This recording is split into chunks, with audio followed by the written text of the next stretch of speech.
हिमाचल प्रदेश के मुख्यमंत्री सुखविंदर सिंह सुक्खू के प्रधान मीडिया सलाहकार नरेश चौहान ने जातीय जनगणना के फैसले का स्वागत किया है। उन्होंने कहा कि लंबे वक्त से कांग्रेस पार्टी के नेता राहुल गांधी इसकी मांग उठा रहे थे। भाजपा के बड़े बड़े नेता पहले जातीय जनगणना से इनकार करते रहे, लेकिन अब जातीय जनगणना के लिए भाजपा सरकार मान गई। भारत सरकार को जल्द से जल्द जनगणना के लिए बजट देना चाहिए। नरेश चौहान ने कहा कि जल्द ही इसकी प्रक्रिया के बारे में जनता को जानकारी दी जानी चाहिए। शुक्रवार को शिमला में पत्रकार वार्ता के दौरान नरेश चौहान ने कहा कि भाजपा के बड़े बड़े नेता पहले जातीय जनगणना से इनकार करते रहे, लेकिन अब जातीय जनगणना के लिए भाजपा सरकार मान गई है। उन्होंने इस फैसले का स्वागत किया है। विपक्ष ने और खास तौर पे माननीय राहुल गांधी जी ने आरक्षण को लेके जो जाति हमारा जो सेंसस को लेके उसको लेके एक बड़ी लंबी लड़ाई काफ़ी वर्षों से, आप समझें 11 सालों से इस पे जो है लगातार बात हो रही थी। पूरा विपक्ष और कांग्रेस पार्टी और हमारे नेता राहुल गांधी जी इसकी अगुवाई कर रहे थे और उनकी एक सोच थी कि भाई देश के अंदर जो जनगणना है वो इस प्रकार से होनी चाहिए कि जिसमें हर जाति के लोगों का हमारे पास अपना एक रिकॉर्ड होना चाहिए देश के अंदर कि हमारे देश के अंदर किस किस वर्ग के लोग रहते हैं और उनका एक डाटा जो है पूरे देश के सामने होना चाहिए। लेकिन ये 11 साल से इस लड़ाई को अब जाके जो है नरेंद्र मोदी जी ने और उनकी सरकार ने इसको एक्सेप्ट किया है। अब आप ये समझें कि वो इस जनगणना के लिए तैयार हो गए। अब सवाल था कि इतने साल क्यों बर्बाद हुए। जनगणना 2021 में होनी थी, लेकिन इनके रवैये की वजह से वो लगातार उसको इतने सालों तक डिले किया गया। विशेष तौर पे अगर ये जनगणना 2021 में होनी थी, आज 2025 हो गए, तो ये ऑलरेडी 4-5 साल पीछे चली गई और वो डिले उसके बाद केवल आपने दबाव में आके इस बात को स्वीकार किया या आपकी मंशा बड़ी साफ है।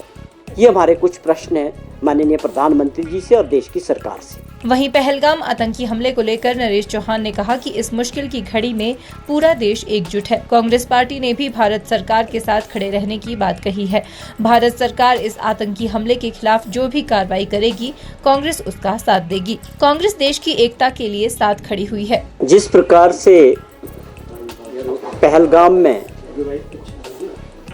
बेकसूर टूरिस्ट थे और एक उग्रवादी हमला हुआ और जिसमें 27 बेगुनाह लोगों ने अपनी जानें गंवाई, उसके बाद जिस प्रकार के हालात देश के अंदर बने हैं वो सारा देश देख रहा है कि कांग्रेस पार्टी ने भी जो भारत सरकार ने ऑल पार्टी मीटिंग बुलाई थी दिल्ली में,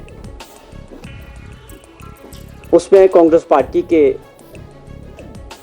माननीय नेता जो विपक्ष में लोकसभा में विपक्ष के नेता हैं माननीय श्री राहुल गांधी जी और हमारे राष्ट्रीय अध्यक्ष श्री खड़गे जी ने पार्टिसिपेट किया था कांग्रेस की तरफ से भी।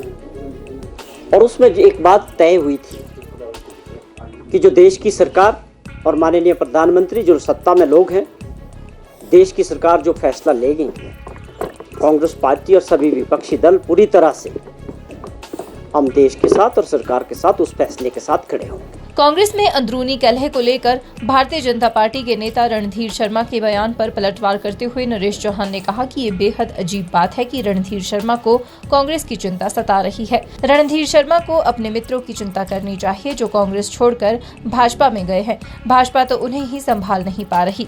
भाजपा नेताओं को सोचना चाहिए कि वे प्रदेश के लिए क्या कर रहे हैं। एक बात तो रणधीर जी की अच्छी लगी कि उनको कांग्रेस की बड़ी चिंता है, वो कांग्रेस पार्टी की चिंता कर रहे हैं। ये मुझे बड़ी अजब सी बात लग रही है, जबकि वास्तविकता ये है कि ये प्रश्न मैं भी करना चाहता हूँ कि जो अभी तो आपके बीच जो कांग्रेस के कुछ लोग गए थे, अभी आपके पास उनका ही तोड़ नहीं है भाजपा के अंदर।